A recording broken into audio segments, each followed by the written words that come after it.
সুপ্রভাত সুপ্রভাত। চলুন, আপনারা কীরকম আছেন? নিশ্চয়ই ভালো আছেন, আমিও ভালো আছি। রানিং ব্লগসে আর একটা দিন আপনাদের স্বাগত জানাই।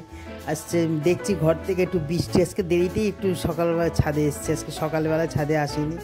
দেখছি একটুখানি বৃষ্টি হচ্ছে, তাই বৃষ্টি হওয়াতে তারপরে আমি যাই একটু, ঘর থেকে তো মজা নেওয়া যায় না, ছাদেই যাই। তাই যে গেলাম, দেখলাম বেশ ভালোই লাগছে। 2 দিন ধরে একটু ছিটাপোটা বৃষ্টি হচ্ছে, সকাল থেকে এই ওয়েদারটা যেন কীরকম। আর এই বৃষ্টিটা যদি একটু ভালো মতন হয়ে যায় না, তাহলে কিন্তু বেশ পরিষ্কার হয়ে যায় আকাশটা। হ্যাঁ, ভালোই লাগছে। বেশ মাঝখানটা একেবারে দিয়ে ভিডিওটা করছি তো বেশ ভালো লাগছে, ছিটাপোটা বেশ। চলুন নিচে যাই। আজকে একটুখানি সকালে যা খাবার খেয়ে নিলাম টিফিন, আর একটু চাও খেয়ে নিয়েছি, হালকা মতো টিফিন খেয়েছি। শরীরটাও আজকে ভালো লাগছিল না, তাই আজকে একটা ইঁচড়ের একটা রেসিপি করব। তাই ইঁচড়টাকে একটু নুন দিয়ে সিদ্ধ করে নিয়েছি, আর মিক্সার গ্রাইন্ডে কাজু, চারমগজ আর পোস্ত শুকনো অবস্থায় একটুখানি গ্রাইন্ড করে নিলাম। তারপরে 4-5 চামচ টক দই দিয়ে ঘরে পাতা, তার মধ্যে 4টে কাঁচা লঙ্কা দিয়ে আবার একটা পেস্ট করে রেখে দিলাম। দেওয়ার পরে তারপরে কড়াইয়ের মধ্যে আমার রিফাইন তেল ছিল না বলে, তাই সরষের তেলে একটু আলুটাকে ডুবো করে হলুদ নুন দিয়ে ভেজে নিলাম। দেওয়ার পরে তুলে নিলাম, দিয়ে তারপরে আবার ওদিকে দিয়ে দিলাম ইঁচড়টাকেও নুন হলুদ দিয়ে ভেজে তুলে রাখবো।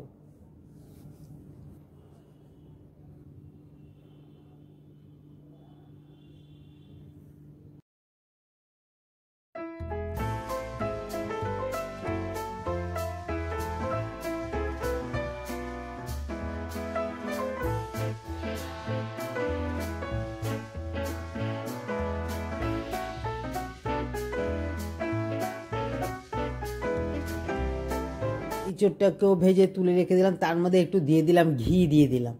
তাই ঘি দেওয়ার পরে তার মধ্যে একটু ঘিটা দিয়ে দিলাম, দেওয়ার পরে তারপরে দিয়ে দিলাম একটুখানি গোটা জিরে আর শুকনো লঙ্কা আর গোটা গরম মশলা। গোটা গরম মশলার মধ্যে রয়েছে দারচিনি আর ছোটো এলাচ, দিয়ে ওগুলো দিয়ে দিলাম। দেওয়ার পরে একটু নাড়াচাড়া করলাম, করার পরে তারপরে দিয়ে দিলাম একটুখানি এর আগে যে আমি একটা টমেটোর পেস্ট করেছিলাম, সেই টমেটো সিদ্ধ করে, মানে অন্য অফ সময় যখন টমেটো থাকবে না, দাম হয়, তখন এটাকে কাজে লাগাবো বলে, তাই জন্য এটাতে আমি দিতাম অ্যাকচুয়ালি টমেটো পেস্টই দিতাম।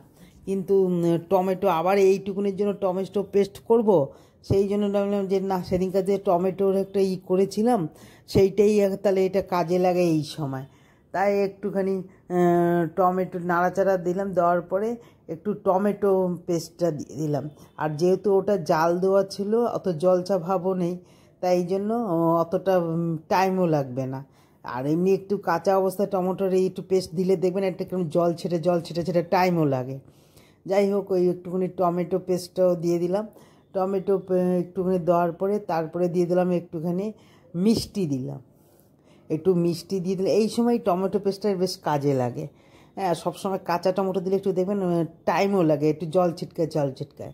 তাই একটু চিনি দিয়ে দিলাম, দেওয়ার পরে একটু নুনও দিয়ে দিলাম। দেওয়ার পর হলুদ আর দেবো না, যেহেতু ইঁচড় আর আলুটা যেহেতু হলুদ দিয়ে একটু করেছিলাম, আর দেবো না, যেহেতু এটা চারমগজ কাজু বাদাম দিয়ে একটা করবো তো, আর বেশি হলুদ হলে ভালো লাগবে না। আর এটা দেওয়ার পরে তারপরে দিয়ে দিলাম একটুখানি মশলার মধ্যে রয়েছে আমার জিরে বাটা, আদা বাটা, আর কাঁচা লঙ্কা দেবো না, যেহেতু ওই পেস্টটার মধ্যে কাঁচা লঙ্কা দিয়েছি, আর ধনে আর জিরে এসব দিয়ে দিলাম। দেওয়ার পরে ভালো করে নাড়াচাড়া করে বাটিতে ধুয়ে জল দিয়ে দিলাম। দেওয়ার পরে তারপরে ইঁচড়টা, আলুটা, ওগুলোও দিয়ে দিলাম। ওগুলো দেওয়ার পরে নাড়াচাড়া করার পর যেই দেখছি একটু তেজপাতাও দিয়ে দিয়েছিলাম, আগেই দিয়েছিলাম ফোড়নে। তারপরে যেই নাড়াচাড়া করার পরে দেখছি যখন এটা তেল ছেড়ে এসছে, তারপরে ওই পোস্ত, ওই দই পেস্টটাও দিয়ে দিলাম। দেওয়ার পরে ওই বাটিটা ধুয়ে একটুখানি স্লাইড জল দিয়ে দিলাম। দেওয়ার পরে ভালো করে এটা কষাচ্ছি, বেশি কষাবো না, আর এমনি আগেই কষানো হয়ে গেছে, তাই ওটাকে ভালো করে একটুখানি কষিয়ে করে তারপরে একটুখানি যেহেতু ইঁচড়ের থালাটা ভাজাগুলো রেখেছিলাম, ওটা গরম জল দিয়ে ধুয়ে দিয়ে দিলাম। একদম মাখো অবস্থা হয়ে গেছে, যেহেতু ঘি ফোড়ন দিয়েছিলাম তখন, তাই জন্য ঘি আর দেবো না, একটুখানি গরম মশলা দেবো, দিয়ে ঢেকে দেবো। আজকে দুপুরে আমাদের এই মেনু। আর শরীরটা ভালো লাগছে না তো, তাই জন্য বেশি পথে খাবো কি খাবো না, তাই জন্য এই একটাই মেনু করবো। এটাই একটু বেশ ভালো করে করলে এই দিয়েই খাওয়া হয়ে যায়, আর কোনো কিছু লাগে না। এটা মাখো মাখো অবস্থা হয়ে যাবে, গরম মশলা দিয়ে দেবো, তাহলে হয়ে যাবে রান্না। তাই ওইদিকে আবার এরা লাফালাফি করছে, এদের উপরে তুলে দিয়েছিলাম, নামিয়ে দিয়েছিলাম বৃষ্টির জন্য। তাই আবার এরকম বারবার যদি ওঠানামা করি তাহলে খাঁচাটা যাবে ভেঙে। হ্যাঁ দেখুন আবার একটা ডিম দিয়ে দিয়েছে, আর ভালো লাগে না, কি যে করব, বসেও না ডিম দিয়ে, জানেন তো, এই আর এক সমস্যা পড়ে দিচ্ছে, হাওয়াও দিচ্ছে। যাই হোক, আর কি করা যাবে বলুন, এর আর কি করা যাবে বলেন তো, বসেও না। দেখুন চান করে চলে আসলাম, চান করে পুজো দিতে। তা আজকে সোমবার, পুজোটা তো সব সময় একটা ডিউটি পড়েই যায়, আর মেন হচ্ছে ঠাকুর পুজো হয়ে গেলে না সবচেয়ে খুব ভালো লাগে, মনটা ভালো লাগে। আর এই সময় খুব বেলফুলের মালা ওঠে, তাই আমি ভাবলাম খাই না খাই দুটো বেলফুলের আর মালায় না যদি ঘরে ঠাকুরকে দেই না, খুব ভালো লাগে মনটা। তাহলে আজকে ভিডিওটা এখানে শেষ করে দিচ্ছি। ভিডিওটা যদি ভালো লাগে লাইক করবেন, কমেন্ট করবেন, শেয়ার করবেন। আপনারা ভালো থাকবেন, সুস্থ।